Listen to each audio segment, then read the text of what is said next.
What's up everyone, this is Iris. I figured I'd make a little video here about the Keemstar video regarding the Call of Duty community being dead.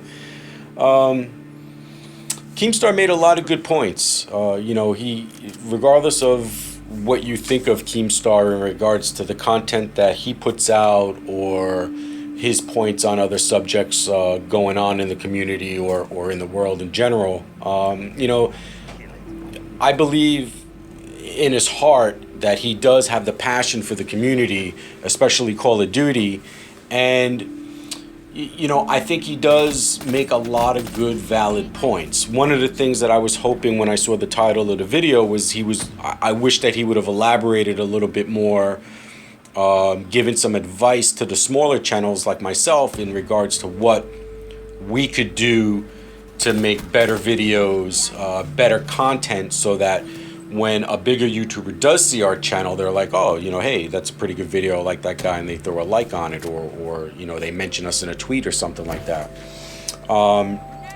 But I went into YouTube this morning and I did a search on Keemstar, and I filtered just for today, and I was watching some response videos to Keemstar. And there was one from FaZe, I think his name was Agony, and there was a couple other ones. There's a lot of people that agree, and they'll say, oh, Keemstar was right, he makes a lot of good points. And the thing is, with the advent of the monetization, esports, and just the saturation of the community, where back in the day, 2008, 2009, not everybody had a capture device, not everybody had video editing software. The game itself was fun, and you had fun watching these guys. It was almost like you didn't feel a need to make your own video because you enjoyed watching these other guys make them. Sandy Ravage, Apocalypse, Hutch, Speedy, Deluxe, Jehovah. All these guys just made funny and just good videos and good commentaries. And then it turned into where, the Hoppage and the, Elgato and, just the market is such right now that anybody can buy almost anybody could buy one of these devices and start up a YouTube channel, and you're there. So to weed through all of that, and I was actually I was watching the podcast, the Triggered podcast with Keem, Fredo, Skaggs, and the Schwantz. And it was, I think he just posted it a few minutes ago, actually. It was about an hour ago, where they took call-ins, and somebody, obviously asked a question about Keemstar, and he elaborated a little more about the bigger guys collaborating and how they grow. And the Schwantz made a good point where, there's so much saturation that when these bigger guys, when you're trying to weed through and you're trying to find the good content, there's a lot of shit to go through. Look at my channel. I've got, as of today, I think I got 80 subscribers. Out of that 80, I would probably say 30 of them are like real people. There was a lot of bots that I got. Well, I don't want to say bots, but I don't know. I got a lot of subs with, they don't look at anybody else, and they have no subscribers, and they have no avatar. And that was right after I did the Thunderstruck Gaming video when it got put up there. So anyway,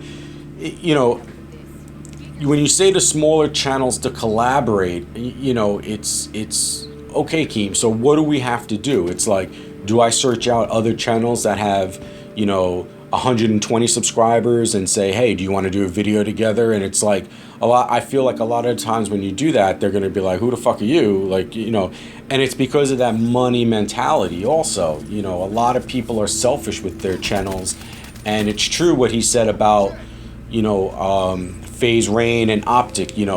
They view a shout out or a like with a dollar value, and it's almost like, and he's right, it's reversed. Like, it shouldn't be that way. Like, these guys could probably make more money if the community was bigger and healthier. There would just be more health, and it would sustain itself better on its own, where there would be more money for the top guys. Guys like Ali A, Drifter, T Martin, I don't look at these guys as Call of Duty commentators anymore. I really look at them as, a news source or something that I need. I'll go to T Martin and I'll check him out if I want to know where the campers are going to be jumping to and that kind of shit. I'll look at Drifter if I want to learn about specs on the guns and everything like that. And Ali A, to be honest, I don't even really watch Ali A, to be honest with you. It's just not my thing. I'm not too much into his content, and that's okay. But I don't look at them as like the Call of Duty commentators, like an Apocalypse is, like Boston Chaos is, like Jive Turkey is, like these are the guys that I follow, that I watch every day. I mean, you even look at someone like Mr. Soldier and JD, these guys with the passion for Call of Duty, Fist. I mean, Thunder, these big guys, and I do see them, reach out to the little guys. I'll see like what Boston did for me. He's bigger than, he's a bigger channel than me, and we got to talking bullshit, and he liked me and he gave me a little shout out, and it helped. I appreciate it.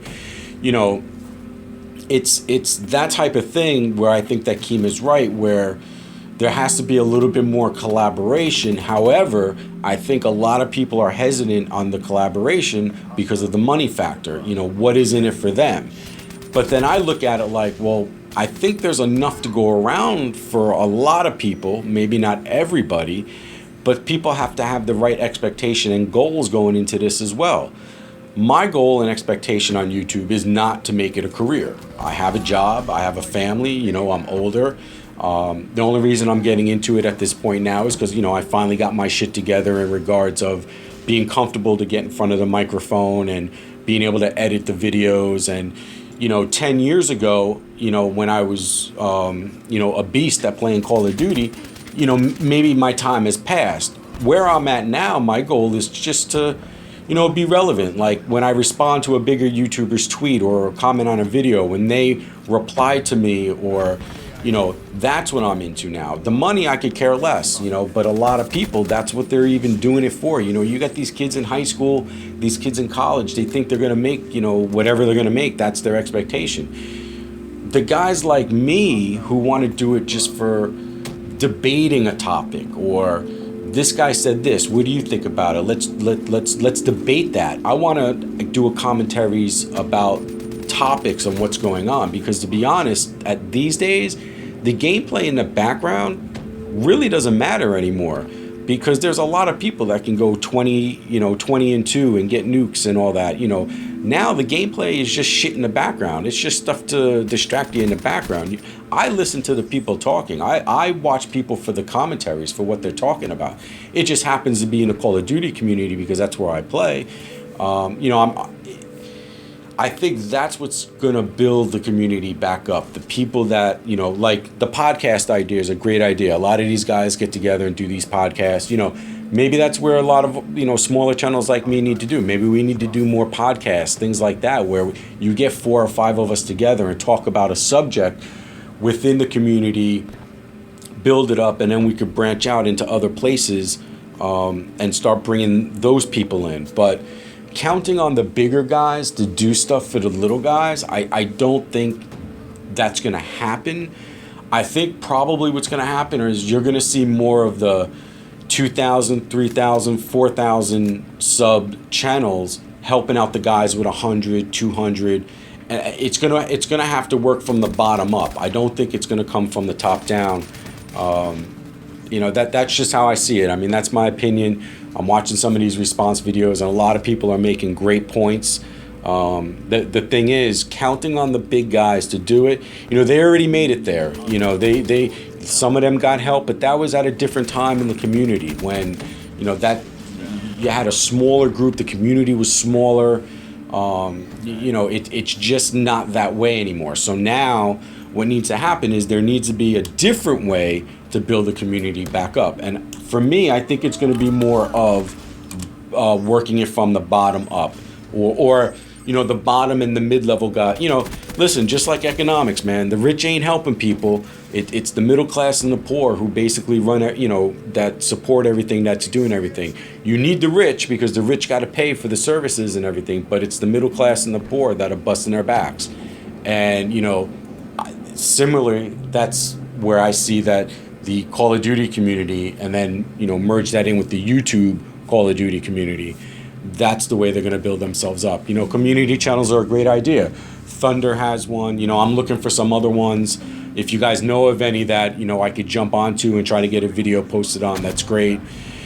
You know, anybody out there that's listening to this, you want to do a collaboration, listen, let me know. You know, you want to do a podcast, let me know. You know, that let's start there. Let's start working it from the bottom up. Let's start getting these 2,000, 3,000, 4,000 subscriber channels. Look at us. You know, we're coming up. We want to work with you, but you know, if the guys are in it and the girls are in it just for the money, you know, that's not going to work, man. I just don't see it happening that way. Well, I've rambled on for about 11 minutes now, and I'm doing this, and you know, I don't even have any gameplay in the background, so I'll see if I can patch together some gameplay. You know, I might even pull some various different games together and throw that in the back, because I just wanted to get my thoughts out without even doing it over a gameplay. So let me know what you guys think, please. Comments, I love them. I'll reply to all of them. Hit me up on Twitter. You know, let's get this thing together. We're a small little community here. Let's see if we could grow our little community into something bigger. You know, and I think Black Ops 3, like, you know, I think it's gonna light a little flame, and it's gonna be a short window of opportunity, because if that game doesn't have a longer life, you know, we got to get it while it's starting. So let me know what you guys think. See you guys on the next one. Later.